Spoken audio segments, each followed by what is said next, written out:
Most people believe intelligence is armor against stupidity, that higher IQ means better decisions, clearer thinking, protection from the obvious mistakes that trip up everyone else. It's a comforting myth. It's also completely wrong. Smart people don't just make bad decisions at the same rate as everyone else. In specific, measurable ways, they make worse ones. Keith Stanovich spent 3 decades at the University of Toronto studying the relationship between intelligence and rationality. What he discovered should terrify anyone who's ever felt confident in their own judgment. The smarter you are, the better you become at defending ideas that are completely wrong. Your IQ doesn't make you rational. It makes you a more dangerous version of irrational. And right now, in this moment, you're probably doing it without realizing it. This isn't about other people. This is about you and me and every single person who's ever thought, I'm too smart to fall for that, right before falling for exactly that. In 1993, Stanovich coined a term that never made it into popular consciousness the way it should have: dysrationalia, the inability to think rationally despite adequate intelligence. He wasn't talking about people with cognitive impairments. He was talking about Nobel Prize winners. He was talking about William Shockley, who won the Nobel Prize in Physics for inventing the transistor, the foundation of all modern computing. Brilliant by any measure. And he spent the last decades of his life championing eugenics, arguing that Black Americans were genetically inferior and should be paid to undergo sterilization. He constructed elaborate statistical arguments, published papers, gave lectures. His intelligence didn't protect him from pseudoscience. It gave him better tools to defend it. Linus Pauling won 2 Nobel Prizes, one in chemistry, one for peace. After his second Nobel, he became convinced that megadoses of vitamin C could treat everything from the common cold to cancer. As evidence mounted against him in controlled trials, he didn't update his beliefs. He attacked the methodology of studies that contradicted him, published books promoting orthomolecular medicine that the scientific community rejected. He died still certain he was right. The 2008 financial crisis was certified safe by economists with Nobel Prizes who mathematically modeled derivative risk as negligible. They weren't stupid. They were intelligent people using sophisticated models built on assumptions they never questioned because the models themselves were so elegant. These weren't failures of intelligence. They were failures enabled by intelligence. And the mechanisms operating in your mind are operating in yours right now. Here's the first trap, and it's the most counterintuitive. In 2012, Stanovich and his colleagues Richard West and Maggie Toplak published research that should have changed everything. They tested subjects for multiple cognitive biases, confirmation bias, anchoring effects, the tendency to see patterns that aren't there.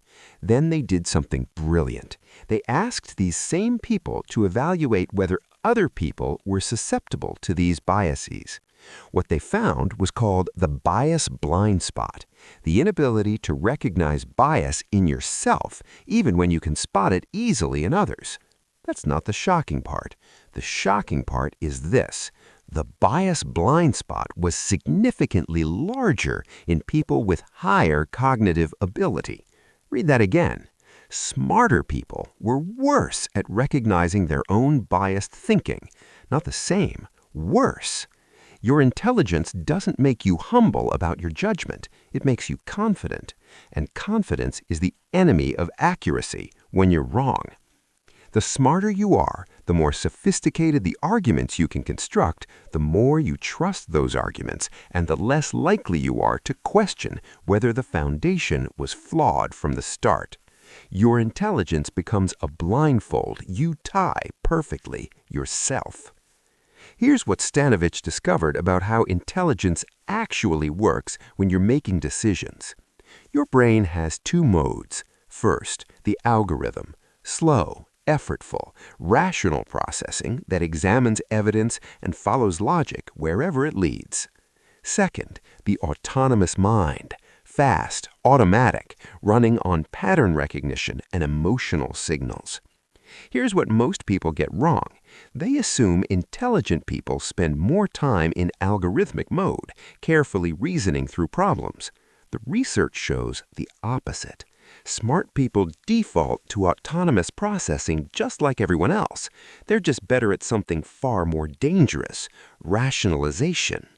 Your brain doesn't use intelligence to find truth. It uses intelligence to defend conclusions your autonomous mind already reached in the first millisecond. You become a defense attorney for your ego. And the smarter the attorney, the more convincing the argument for the wrong answer. When intelligent people encounter evidence against their position, they don't update their beliefs.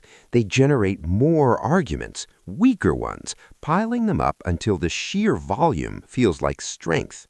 You're not thinking, you're advocating, and you're too smart to notice the difference.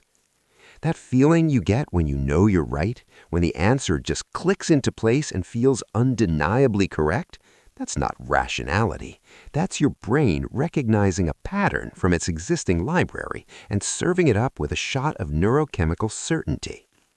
Metacognition research shows that intelligent people experience this feeling more intensely and more frequently than others, not because they're more correct, but because their pattern libraries are more elaborate. You've got more templates to match against incoming information, so you reach recognition faster, and your brain interprets that speed as validity. This is the confidence trap. The faster you reach certainty, the sooner you stop looking. The more obvious something feels, the less likely you are to examine whether your template was built from accurate information in the first place. Psychologist Daniel Kahneman spent decades documenting this. People with expertise in a domain become more confident in their predictions while simultaneously becoming no more accurate. Radiologists feel more certain about diagnoses that turn out wrong. Financial analysts express stronger convictions in market forecasts that fail to beat random chance. Intelligence amplifies this because you have access to more sophisticated reasoning to explain why you're right. That feeling of certainty isn't a signal to trust your judgment. It's a warning signal that you've stopped questioning. Real intelligence recognizes that feeling and treats it as the beginning of inquiry, not the end.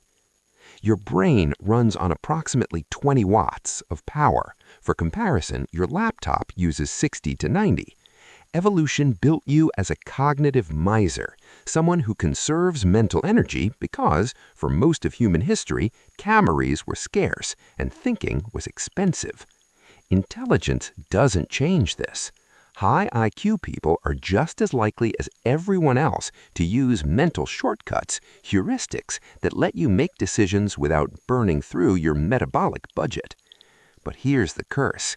When smart people use shortcuts, they don't feel like shortcuts. They feel like insight. That immediate sense of knowing, that confidence that you've grasped the essential pattern, it's not evidence that you thought it through. It's evidence that your pattern recognition fired quickly, and your brain interprets that speed as validity. This is the confidence trap. The faster you reach certainty, the sooner you stop looking. The more obvious something feels, the less likely you are to examine whether your template was built from accurate information in the first place. Psychologist Keith Stanovich found that even people who score in the top percentiles on intelligence tests consistently fail simple rationality problems when those problems are designed to trigger intuitive but wrong answers. The bat and ball problem from the cognitive reflection test. A bat and a ball cost $1.10 total. The bat costs $1 more than the ball. How much does the ball cost? Your immediate answer is 10 cents. It feels obvious. It's wrong. The ball costs 5 cents. And the smarter you are, the more likely you are to defend 10 cents with increasingly complex mathematical arguments before someone walks you through it step by step. Intelligence doesn't eliminate lazy thinking. It makes lazy thinking feel rigorous. Here's where we dismantle the trap. The solution is not thinking harder. That's using the same corrupted system that generated the problem in the first place. You cannot think your way out of dysrationality because the thinking itself is what's broken. What Stanovich's research points toward is something completely different: procedural rationality. You need cognitive forcing functions, external structures that make bias expensive than rationality. Before you make a decision, write down specifically what evidence would prove you wrong. Not vague discomfort, specific falsifiable criteria. Then you're bound to it. Your future self can't rationalize away evidence you've already committed to counting. If you're rejecting an idea, you must first articulate the strongest possible version of that idea, stronger than its proponents would make. Only then can you dismiss it. This forces you to understand before you judge, which is the opposite of what your brain wants to do. 48 hours minimum between forming a conviction and acting on it. This breaks the neurochemical certainty loop. What feels undeniably true at 9 p.m. on Tuesday often looks completely different Thursday morning after your brain has cycled through REM sleep twice. The neurochemical certainty fades. Write down your reasoning before the outcome is known. Date it, seal it, review it quarterly. You cannot rationalize your past predictions when they're written in your own hand with a timestamp. These aren't tips. These are architectural changes to how you process information. They work because they're not relying on you being smarter or more disciplined.